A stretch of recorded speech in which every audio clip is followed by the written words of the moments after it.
Was New 21 Pilots, The Craving, the name of this. And look, I'm just not this.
Yesterday was National Burger Day, but I asked you guys, who has the best burgers in Canton? We'll get through some of your responses. We'll do that coming up at 9 o'clock.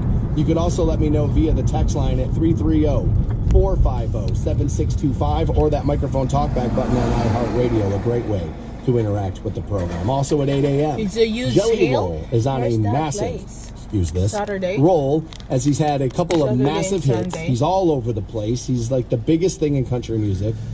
If you want to call that country music, I guess we could have that conversation. He has been open and honest about his struggles with drugs and alcohol. Every single song is the same. I did heroin. I shouldn't do heroin. I'm sorry, Jesus, I won't do heroin anymore. If you talk to me now, if I ask for this favor, I promise I won't do heroin anymore. Oh, sorry, Jesus, did a little bit more heroin. My bad. I'm sorry. I won't do heroin anymore. I mean, every song's the same. But welcome to it. That's what AC/DC did. That's what Pearl Jam did. That's what all the big artists do. It's fine. But he's out here talking about his sobriety now, because apparently marijuana is keeping him sober.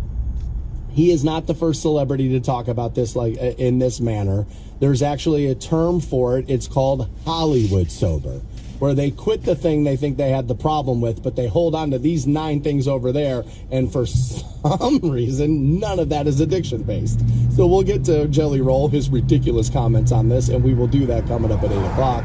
We'll take a look at what Jelly Roll had to say. Also, 7 a.m., Draymond Green has said NBA money isn't strong enough to support an NBA player for the rest of their lives. He said it's not really set up for you to have money the rest of your life. I think Draymond Green has made just under $180 million on the court. Now, I'm not an idiot. He doesn't get to keep it all. There are taxes. There are agent and lawyer fees. There are fines in the NBA, which is one of the things he's talking about. Ironically, the rest of the staff on his team, the rest of the players on that team, none of them have been fined at the level Draymond Green has been fined at. So it's not like the fines are necessarily just going to make every NBA player broke. But we'll get to his comments, the ridiculous nature of them, and we'll start talking about that at 7 a.m. this morning. Should tell you about the Guardians as they improved to 37-18 yesterday on the road at the Rockies, winning 13-7. I gotta get fucking gas. I mean, that's like a football score from the 80s. Guards get to 13 runs yesterday, beating the Rockies 13-7, like I said. And the Minnesota Timberwolves avoid a sweep from the Dallas Mavericks last night, winning 105-100 on the road. And that series shall continue. The winner gets Boston in the NBA Finals. If you leave, you'll miss this on the Stansberry Show. All right, so yesterday we talked tipping a little bit on the program. There's a guy who went viral online saying he doesn't tip if he stands up to order. And I thought this was actually a really good plan until somebody reminded me about one of my jobs. And I was like, oh, yeah. So we got to walk this back a little bit. We have to do that next year on the Stansberry Show. Take a look at some of the best burgers in Stark County. We'll do that 9 a.m. Yesterday had been National Burger Day, but I didn't find out until the show was done. So I took some suggestions from you, and we'll take a look around. We'll do that at 9. Yesterday we talked a little bit about restaurants too, though. The tipping thing is, for a lot of people, it's getting out of control. I'll be right back. Prices in general. You know, I saw this list of things that are annoying Americans the most. Right? Water. Politicians was number 2, and grocery store prices was number 1. Now, what I find interesting about that is like a year and a half ago it would have been gas, because that's what we were talking about constantly. Now all of a sudden the grocery store prices are become the new gas prices, so that's the biggest annoyance, right? And I can't lie. I'm a single person who lives alone, so I shop for me and me alone, and it is definitely noticeable how much more money it is than what it used to be. And by used to be, I mean like 2 years ago, right? It's definitely a noticeable thing. And fast food prices are increasing, restaurant prices are increasing, restaurants are trying to figure out how to get you in. Some of the chains are now advertising, like, look, fast food places are charging you what we're charging you. You might as well come in here. Right? And then there's the whole tipping issue. You've heard this term before, I would assume, right? Tipflation. It's another way why things are, or another reason why things are so much more money, right? You're being asked to tip everywhere now, versus it used to just be a handful of places. Right? More and more of it these days.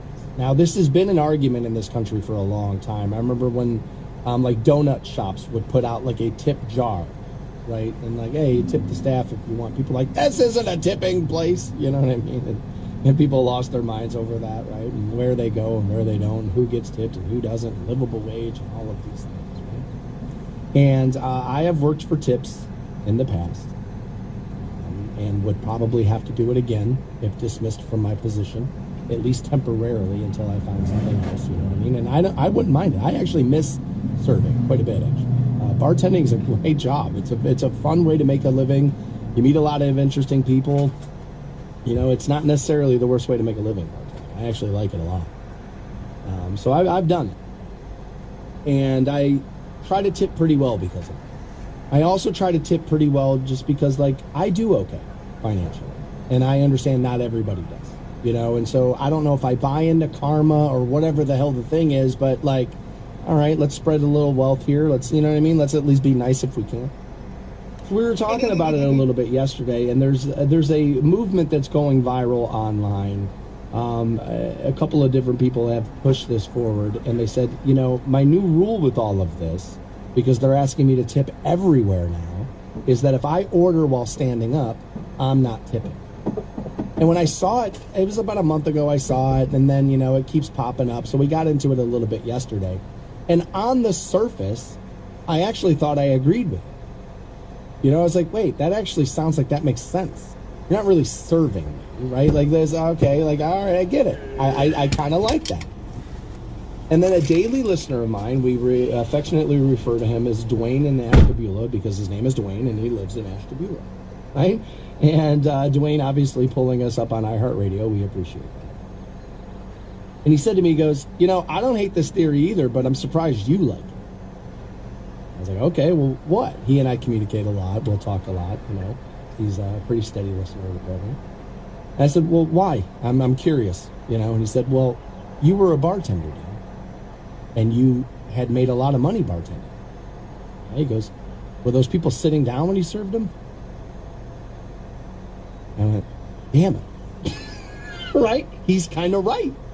Kind of had me in a little bit of a checkmate situation. And that's not even what he was trying to do. He was just kind of reminding me, like, look, man, like, let's not get too carried away here. And he was right about that. You were standing up when I served you, and I absolutely expected tips while standing behind that bar. Now, here's what's another interesting thing about that. I said, what's kind of crazy about the tipping and the bartending thing is when you go to a venue, and I'm talking like Rocket Mortgage Fieldhouse, do you feel like you should tip those people? A lot of people don't. I think you should. A lot of people don't. And I'm like, well, wait a minute. It's the same thing. They're serving drinks the same way at the bar we pre-gamed at. We tip that guy, no problem. Why are we not tipping this lady? Because she's working at Rocket Mortgage Fieldhouse? Like, that doesn't make any sense. And so, like, it's a very weird line. Did you already, Gus? Yeah. About who gets tipped, who doesn't. The stand-up thing sounds like it makes sense because people don't like the idea of tipping a fast food. I don't know what the disconnect is, but we all seem to have it, right?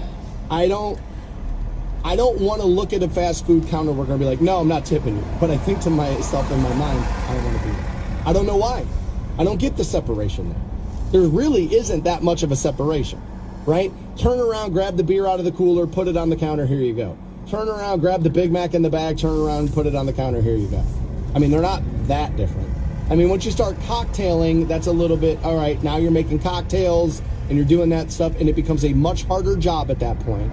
And I will say, if you are an experienced drinker, meaning this is kind of how you relax and how you, bartenders hate Bloody Mary drinkers. Hate them. Because every Bloody Mary drinker's had the best Bloody Mary anywhere but where they're sitting right now.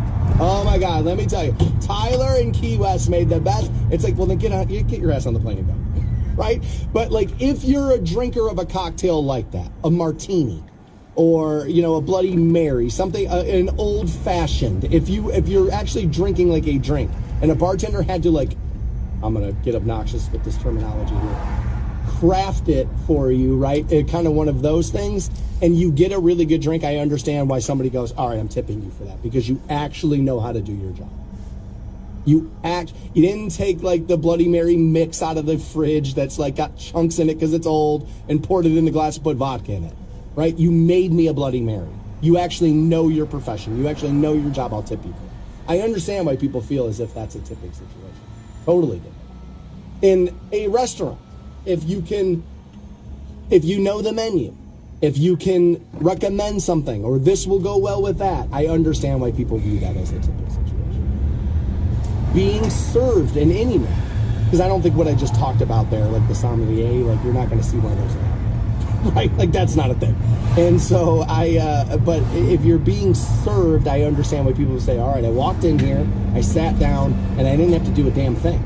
All I had to do was make noises with my mouth, and then everything else showed up on the table right here, ready for me to go. I understand why people feel like that is a tipping situation. However, the debate in the restaurant has always been, why does the server get tipped and not the guy who made the steak? Well, the guy who made the steak makes more money than the person who's serving per hour. Bullshit. Do they make more money at the end of the night than the server? A lot of times, and most times, I'm going to guess, no. Right? And so, like, that gets into a very tricky situation. Because line cooks, man, that's a tough job.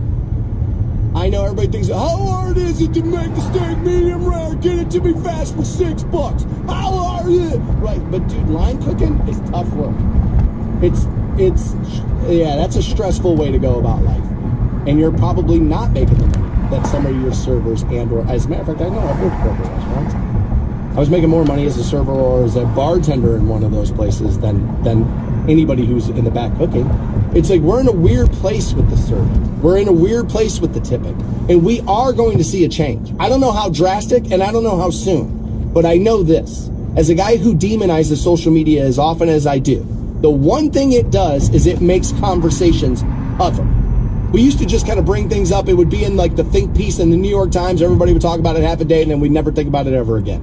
Now these subjects come up They get their body of people online who never let the beach ball hit the ground, and they just keep it and it just keeps hovering. And as more and more restaurants see decline in attendance, decline in your ordering and tickets and value, they're going to have to figure out a new system at some point.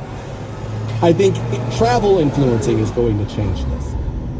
As people are traveling all over the country, world, and then coming back and saying things like, "Oh, over here, I didn't have to tip at all. I didn't have to worry about this or worry about that." And, next thing you come back to America and things are $30 more because I have to pay the tip. I'm being told it's a very simple connection. Servers make server wage, typically $6 an hour, where a fast food worker makes upwards of $15 an hour. Well, that can be true. That can be true. There are plenty of servers that are working in cloth napkin restaurants that are making more than $15 an hour, even in salary or wages. So that can be true. It's more likely true, and this would be if, let's be honest, most people in Canton are going to a chain-style restaurant. Even if it's a local place, it would be along those lines, not necessarily fine dining is what I'm saying. So yeah, all right, that's fair. And that's probably why people have that connection, is like, this job's harder while you're making less money per hour doing it than standing there. And, well, actually, go in and order anymore at a lot of those places, right? What the new model they like is if I could talk about 1,000 different restaurant things all at once. That, I think, is going to be like the yelling at the speaker box. I think those days are going to come to an end and pretty fast. I think the order to start. But the more I think about it, bartenders alone, right then and there, it's like, dude, that's a, I don't know, it's just a position. Maybe it's because I did do it. Maybe that is why. But I felt this way about bartenders before I was a bartender too. It's like, nah, dude, he says, what we had been talking about is tipping. It's everywhere, right? This isn't the first time we've had to have this conversation on the program. People talk about it constantly.